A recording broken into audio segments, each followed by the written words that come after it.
Hi everyone, welcome back to Math Lister. Today we're going to be doing the second half of part 1 of the January 2026 Algebra 2 Regents. So we're going to be covering multiple choice questions 13 to 24, for the exception of one of the questions. 13 says, which graph represents a function that has a remainder of 0 when divided by x minus 4? So if we're dividing by x minus 4, that means that this has to be one of the roots. So if we do x minus 4 equals 0, we're going to get 4 comma 0 because we're going to get x as 4. So this is one of the points. So all we have to do is look at each of these graphs and see which one contains this point. So let's start from the bottom. So this one clearly does not contain 4 comma 0 because 4 comma 0 would be here. So it's not 4. So it's not 4. This one also does not contain 4 comma 0. So this one is not it. This one also does not contain 4 comma 0, so it does not work. But this one does contain 4 comma 0, so our answer is 1. Question 14. Which expression is equivalent to what we have here? So here we need to do so if we have the cubic root of a, we have an invisible exponent of 1 here, and this is going to be power over root. So our power is 1, and our root is 3, our cubic root. So it's going to be a, then 1/3. So now if we're going to do a, then this, and 2 and 5, the power is 2, and the root is 5. So it's going to be a, then 2/5. Then here we have radical a. Since there's no specific number, that's just going to be the square root, and we still have our invisible number of 1, so that's going to be a power is 1, root is 2, so a 1/2.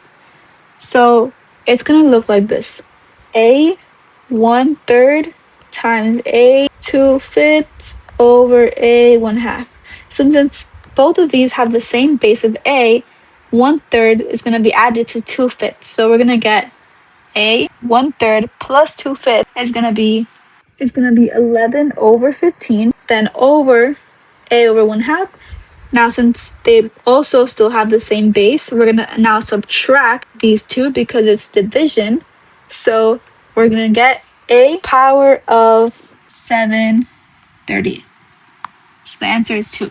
Question 5. Which function could represent the sketch below where a, b, c, and d are all greater than 0? So here we have 3 different x-intercepts. Minus a, negative b, negative b over c, and positive d. Whenever we want to rewrite these, we need to use their opposite symbol or opposite operation. So instead of x minus a, we're going to be doing x plus a. And since it's going right through, it's going to stay as x plus a. Then it goes back down, and this is going to be x plus b over c. But then we're going to go back up. And then right when we reach d, there's a quick jump right back down.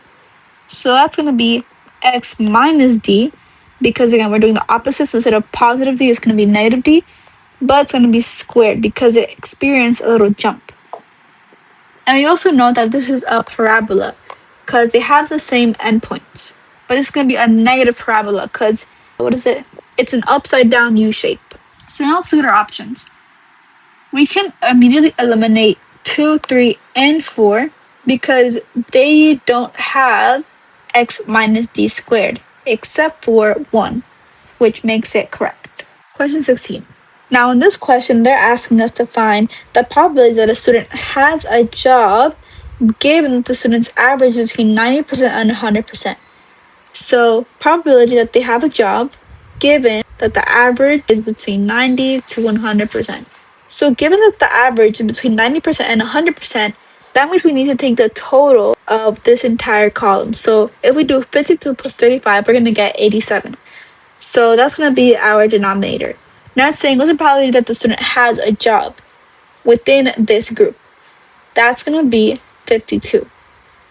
So 52 of the 87 students who have an average between 90 and 100%, 52 students have a job. So if we simplify this, we're going to get something around 0.597. But since we're rounding to the nearest 100 and 7 is greater than 5, this 9 is going to become a 10. But we can't carry that 10 here, so we're going to carry the 1 to the tens place, and that's going to become 0.60. So the answer is 4. 17. This expression, where x is not equal to 1/3, is equivalent to.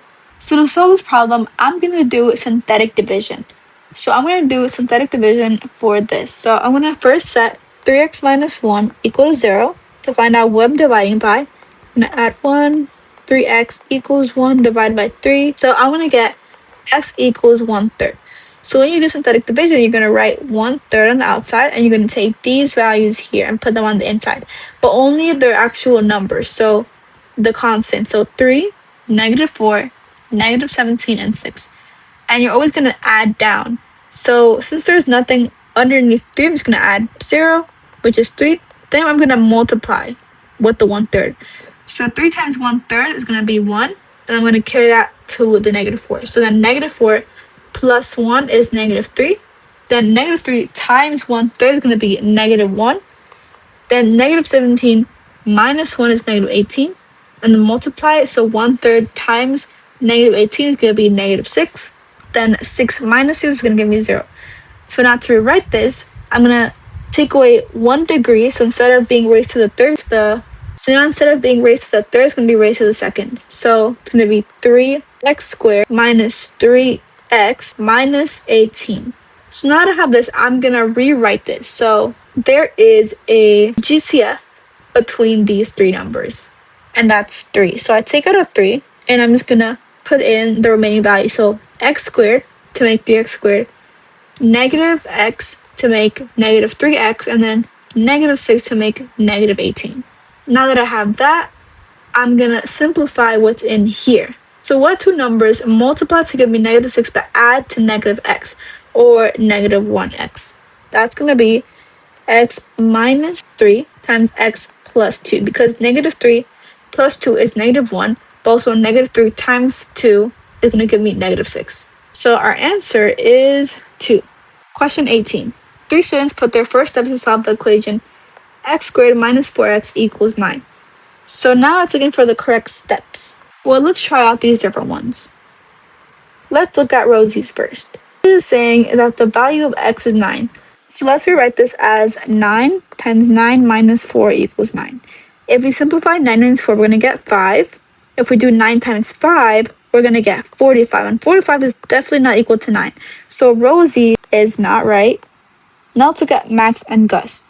So Max, he has x minus 2x equals 3. So let's solve for that. So I have 1x minus 2x. So it's going to give me -1x equal to 3. I'm going to divide by -1. And I'm going to get x is equal to -3. Now let's try to substitute that. So let's plug in x equals -3 into Max's equation.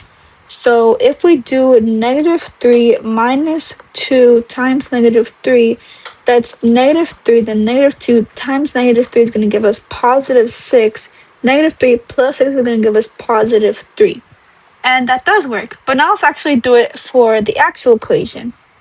If we plug in -3 squared minus 4 times -3, we're going to get 9 minus 9.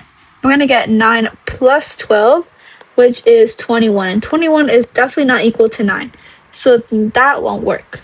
But now if we look at what Gus is doing, he's doing the half it, square, and share it method. Because he does half of 4, which is 2, he squares it, which is 4, and he shares it. So he adds it on both sides. And those are the steps that you do for completing a square. So now if we were to solve this all the way, x squared minus 4x plus 4 equals 9 plus 4. 9 plus 4 is 13. Now if we simplify this, we do -4 on both sides. X squared minus 4x equal to 13 minus 4. That's 9. And that's going to work out. We're going to get x squared minus 4x equals 9. And that's exactly what we have here. So Gus is correct. Question 9. The average depreciation rate of a laptop is approximately 33.3% each year. If Garrett purchased a new laptop for $700, which recursive formula represents the value of the laptop 10 years after it was purchased? So if we're doing a recursive formula, we need 2 equations, with the first one being the first number. So it can't be 3 and it can't be 4. But now we're looking at the equation. Since this is a depreciation rate, we're going to do 1 minus the rate. So since our rate is 33, since our percentage is 33.3%, we can write this as a decimal, which is 0.333, but we need to subtract that from 1. So 1 minus 0.333 is going to give us 0.667. So our answer is going to be 1, because this is our actual depreciation rate. Question 20. We're not doing question 20 because it contains something that we don't really do anymore. Question 21. For this problem, all you have to do is input this into the calculator. So input this separately and graph it separately, then graph this one separately, and then look for the number of intersections. So you're going to look for intersections, and you're going to keep doing it until you see all of them. And eventually you're going to get your answer of 3 solutions. Question 22. The tangent of an angle in center position that terminates in quadrant 2 is negative radical 6. What is the cosine of this angle? First, we're going to write down SOHCAHTOA. So tangent is opposite over adjacent. So I'm going to draw the coordinate grid, and I'm going to make the bow tie. So it says that tangent is negative radical 6. So the opposite is going to be radical 6, and the adjacent is going to be negative 1. Because I can also rewrite this as radical 6, 1, and a negative. The negative can go here. Because since this is in quadrant 2, the y values up here are still positive, but the x values here are negative.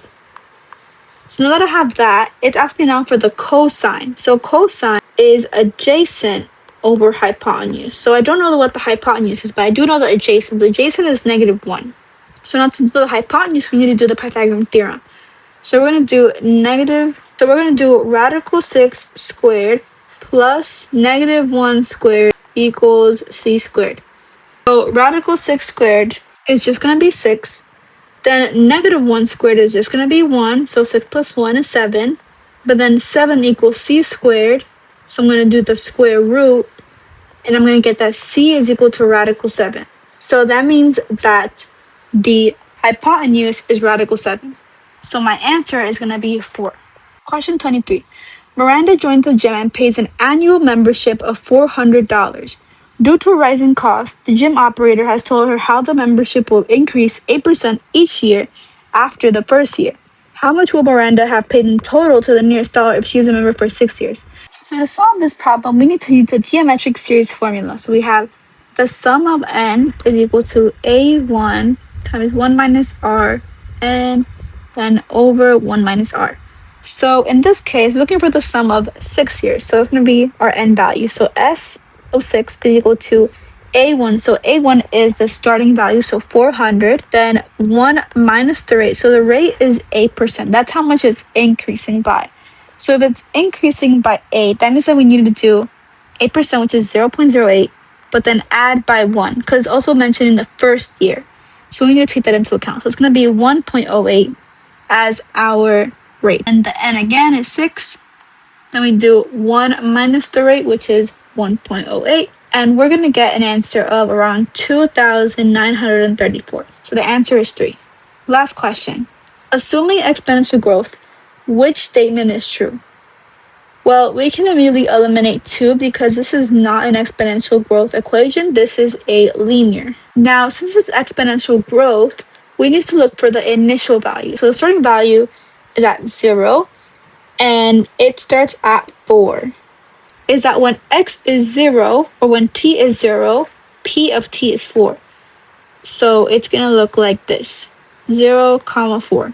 So since 4 is our starting value, we're going to write this as p of t equal to 4. Then our rate, let's see what happens when we reach 1. So when we reach 1, it's here, and that's 1, 8. So if we're going from 0, 4 to then 1, 8, that means after 1 hour, since in this case we're talking about hours, t in hours, after 1 hour, the p of t, the population in thousands, is doubling. So our rate is 2. So it can't be 1 because this is backwards, and it can't be 4 because yes, it's doubling, but not every half hour, every full hour. So the answer is 3.